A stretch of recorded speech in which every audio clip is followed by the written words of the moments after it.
Yes, thank you very much. And we come to the conclusion asking the question how to decrease the inequalities in cancer medicine when innovations from basic and preclinical research are expanding. And we will have an introductory remark by Manuel Heiter. And Manuel, the floor is yours. And please be brief. Thank you very much, Michael, and again, thank you for inviting me to be here. As some of you know, I'm not a cancer expert. Actually, I've been working in academia and in government for many years in science, education, and innovation policy, and I believe the main reason I'm here is because I spent about 13 years in the Portuguese government and was very much involved in the European discussions which led to the so-called cancer mission. I will be brief, but I want to start with a background note. So I will give you a policy perspective because it was been clear from today and elsewhere that cancer is increasingly relevant issue of public health with an impact which is unevenly distributed, and we know that it has a greater impact in the most vulnerable societies or parts of the most vulnerable societies, and is critically relevant for the poor. But it is also critically important to remember that cancer and cancer research and innovation is increasingly relevant in terms of the public understanding of science. And actually, in Europe, the last Eurobarometer report, which has addressed several millions of people over the last year in Europe, has clearly shown that the importance of the way people understand science in terms of the treatments associated with cancer. So this is not anymore just an issue of cancer per se, but it is also an overall issue of the way population at large do understand research and innovation. And actually, it should be very well known that recently Joseph Henrich, a professor of evolutionary biology in Harvard, has clearly shown that the success of our species do not reside on the power of individual minds, but essentially on our collective brains as a community. And therefore, the knowledge that derives from cancer and the way society appropriates the potential therapies associated with cancer have become critically important for the public understanding of science, and therefore I understand this as a cultural movement, or in other way, the fight against inequalities in cancer prevention and care should be understood as a cultural movement. In these terms, I will very briefly address 5 points. First, the scope of the inequalities, because we clearly show more and more that the important disparities associated with cancer prevention that most of you have reported over the last 2 days are related with other economic inequalities, like in the technical terms, which we call inequality gradients, and therefore they need to be understood in terms of other economic gradients. For example, the access to information that decrease risk factors and foster behaviors to face risk awareness. In this context, it's particularly important to understand this issue in terms of the last 3 Human Development Reports, which, if you see, particularly the last one, clearly addressed what are increasing inequalities in a world of increasing uncertainty and unsettled minds, because for the very first time over the last 50 years, Human Development Index has decreased over the last year and a half. And this has very important political impacts because at a world level, not only in Europe or the United States, this uncertainty and increasing inequalities are favoring extreme right and left parties and populist movements at different parts of the world in the north and in the global in the global south. And we know if countermeasures are not taken, these inequalities will further increase disparities.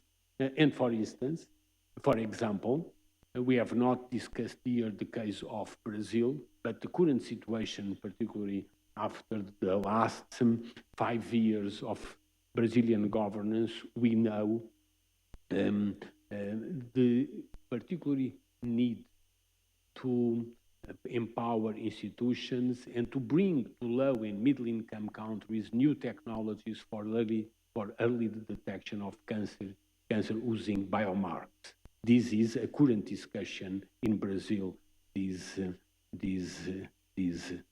days.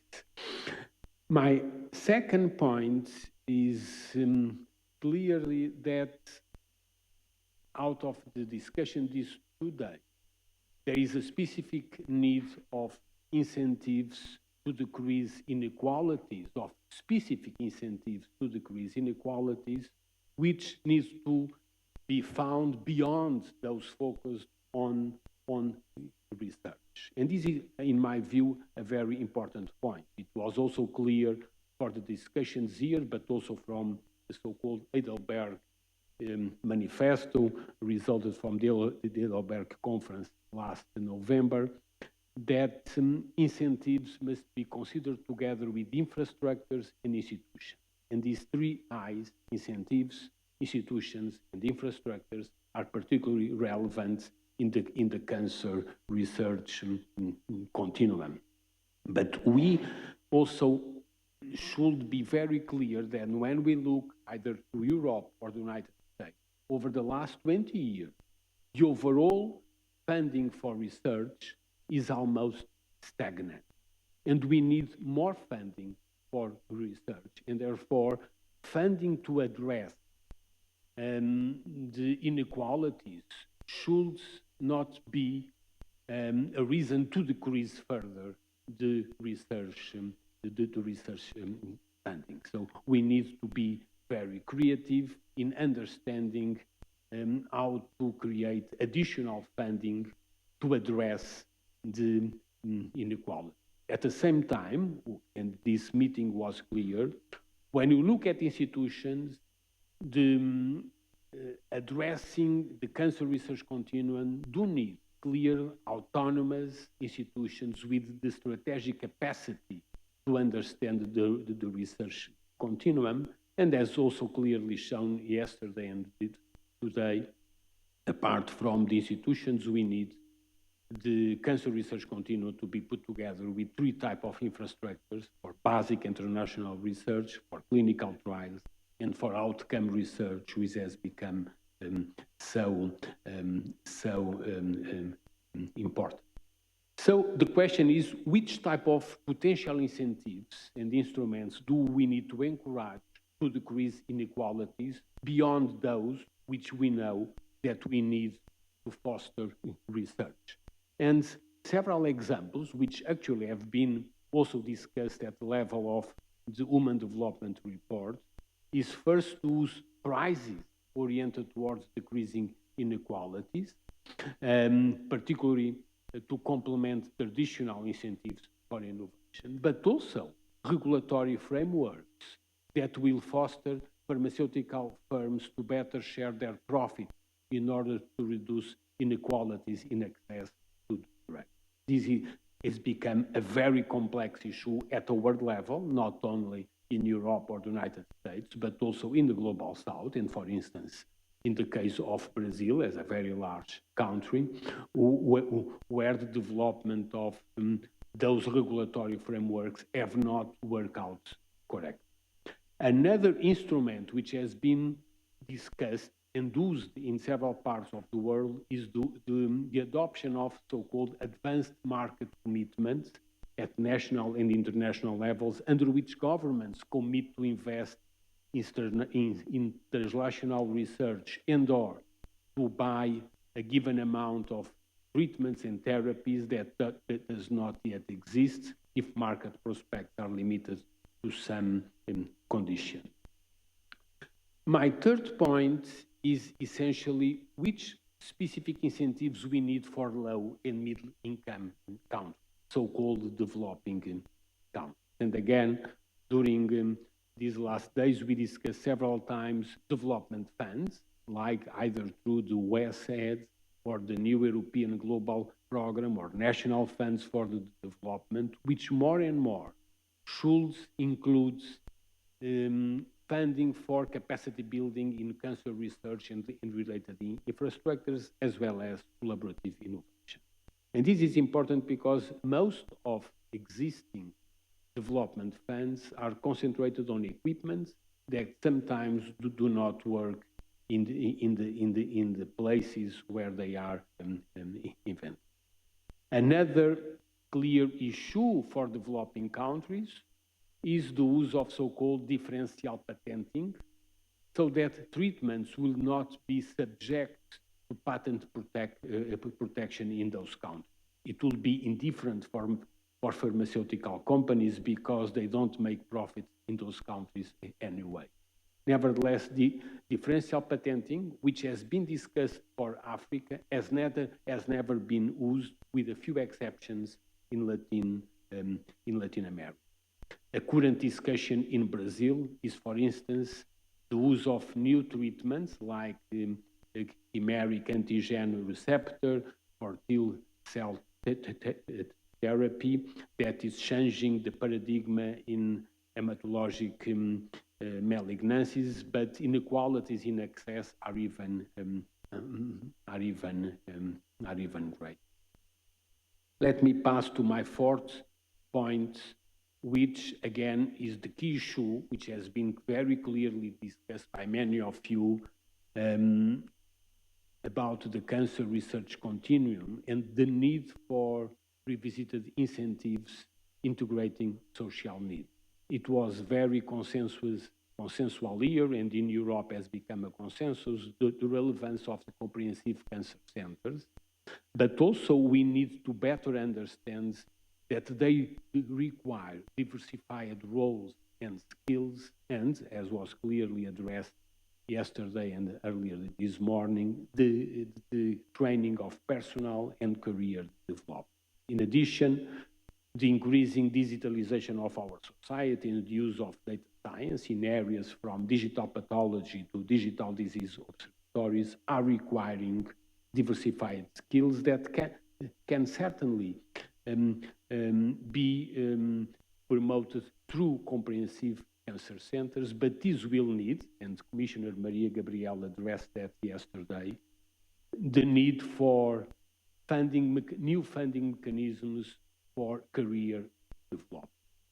We have been able, in the European context, to develop over the last 15 years, for instance, the European Research Council, particularly for individual grants, but we know that we are still missing, particularly issues on career development, for instance, in Eastern European context. And therefore, the need to understand, in addition, the different nature of public and private funding mechanism and the critical relevance of public, either national or supranational. Again, in the European context, it was very clear earlier today, the case of Eastern European countries.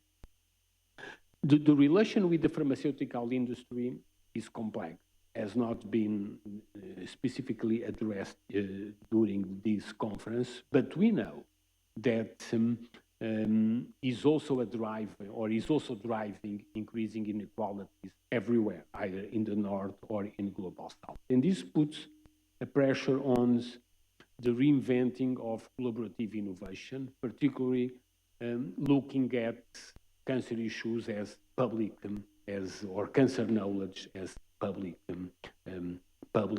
goods. My last and final point is about the specific context for the Global South, particularly Africa, but also Latin America. And I say Africa because we need to be very careful about population dynamics and demographics. We know that by 2050, Sub-Saharan Africa will double its population, surpassing 2 billion people, and current Sub-Saharan Africa is similar in population terms to the United States and Europe, and in 30 years' time, it will become a double population in terms of European and North American population. But Africa is a rather complex and very fragmented landscape. And for instance, some of the current ventures again, in Brazil, at least in some Brazilian states, call our needs to foster local ecosystems, again, together with the understanding of the cancer comprehensive centers, but in a way to consider three objectives. First, the social needs. Second, the absolute needs to build capacity in the health system. And third, last but not least, the need to strengthen our research and industrial production. Again, making use of a very recent policy by the new Brazilian government on putting together what they call an health economics and industrial complex by Minister Nizia Lima, which is essentially try to bring together these three issues, namely in cancer area. They consider social needs, build capacity in the health system, and strengthen R&D and industrial production. Thank you very much.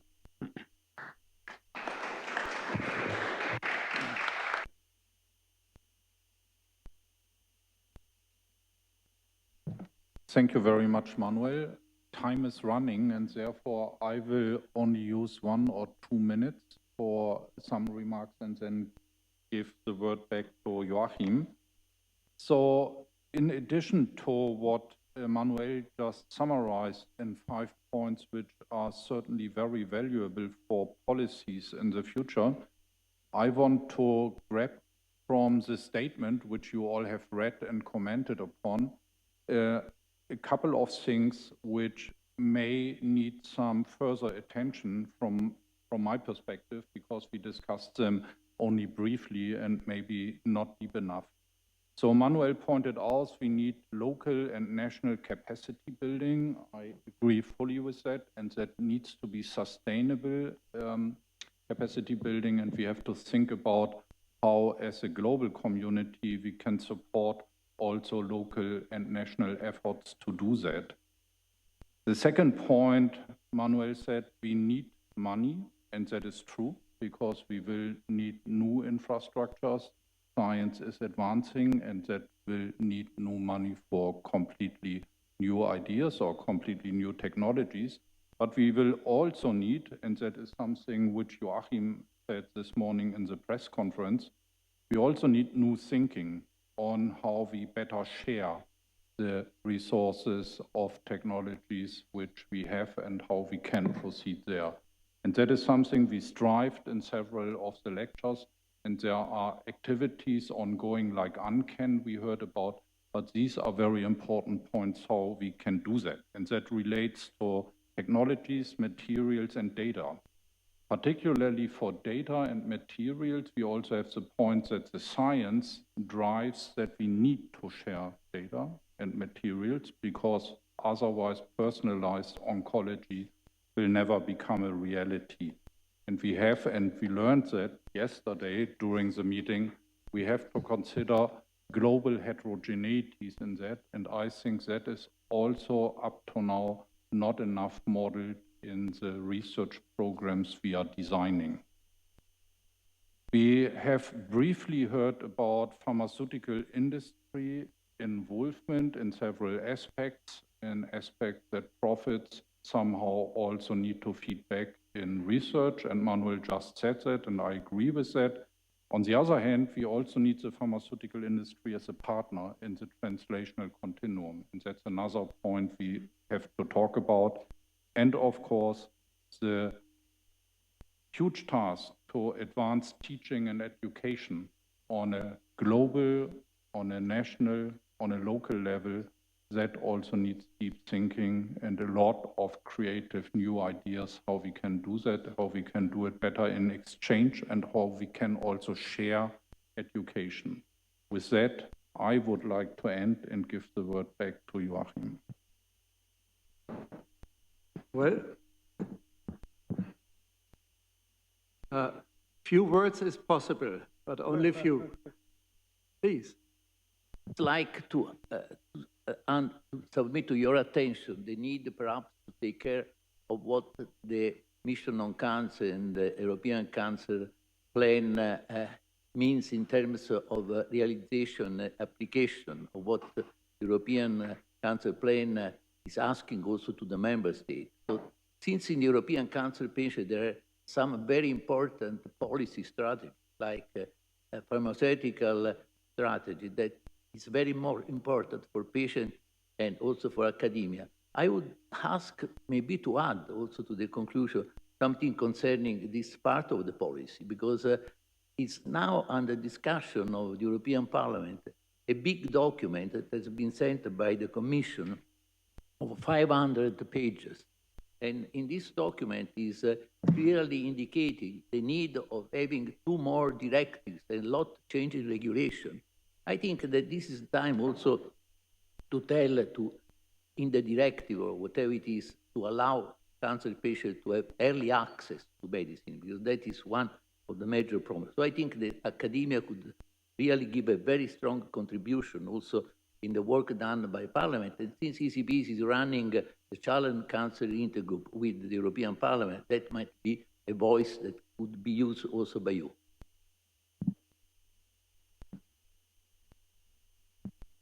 Thank you for this valuable contribution. Colleagues, let me make a couple of observations and then pass for a closing statement to Chancellor Cardinal Turkson in the next few minutes. You probably, like me, know where you were sitting on February 24 last year. I'm making that comment. Actually, I was sitting in this same chair on the 24th in the morning. I make that comment because I want to draw attention to the fact that cancer research, care, and prevention happens or doesn't happen in a broader context. I was pleased to hear from Peter Nagy that, for instance, in his Comprehensive Cancer Center, patients from Ukraine are treated. We also know that the last 3 years there was and there is the pandemic. So I wonder what these circumstances do to our agenda. Finance, the indirect effects on care and commitment, and political attention to our agenda in this conference. My second observation at a similar broad level is on inequality. We all know the world is an unequal place, but there has been tremendous positive change in one metric, and that is longevity.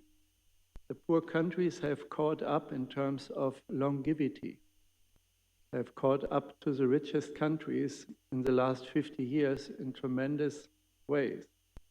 I wonder, however, having listened to your deliberations, what cancer prevalence and lack of attention to the agenda for cancer research and treating it in an equitable way, what it will do to this tremendous success of public health policy in the coming 50 years. My third observation is not an observation, but a proposition. I believe global action is needed. And maybe cancer research, cancer care and prevention actions can be an island of consensus in the global context. Can we make this agenda around cancer an element of good globalization, not only between Europe, US, across the Atlantic, but globally? I was pleased to hear the statements from China, Taiwan, Africa, India, etc. So, tongue-in-cheek, I would say, can we use cancer as an instrument for good globalization, action on cancer, of course? So these were my broader observations. I'm really glad coming to the statement and the way forward from here. Thank you all who have sent us comments. I've skimmed through them. We have shared copies here. I assure you we will seriously take all of your comments, editorial and substantive, into account. I have one small comment which to myself, and that is point number 10 on education, capacity building, and so on. Nobody has taken issue with that one. It's a no-brainer.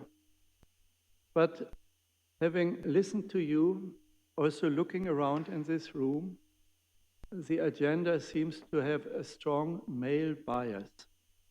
How about the need to educate women oncologists? It doesn't seem to be at the right mark.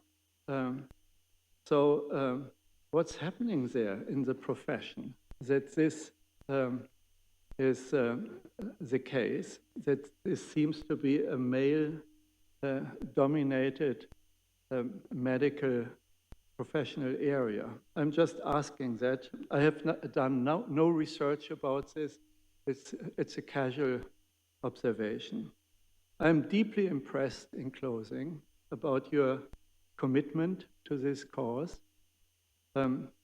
I would love to see us continue to interact with you and your profession. I want to give a vote of thanks to the European Academy for Cancer Science. You have been excellent partners. Ulrich, I will miss our weekly calls, which we had in the last few months. Let's find another reason why we give each other a phone call. It's always been to the point.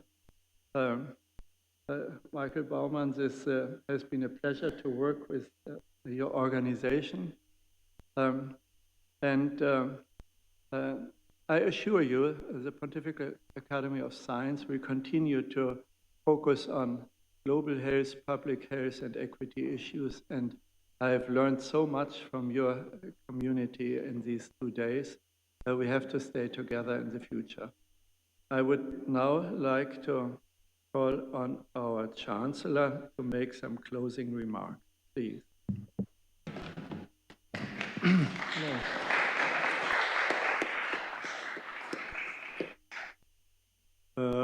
So true to being a son from the continent, Africa, I'd like to start with a proverb. The proverb says that when the elephant jumps into a stream to swim, there's not much water left for the antelope. So the observation of the president, I think that should probably do it, and that there shouldn't be anything more to add. But simply to make 2 small points, and it is that the application of technoscience to medicine always has some small problems, some of which you've discussed over here.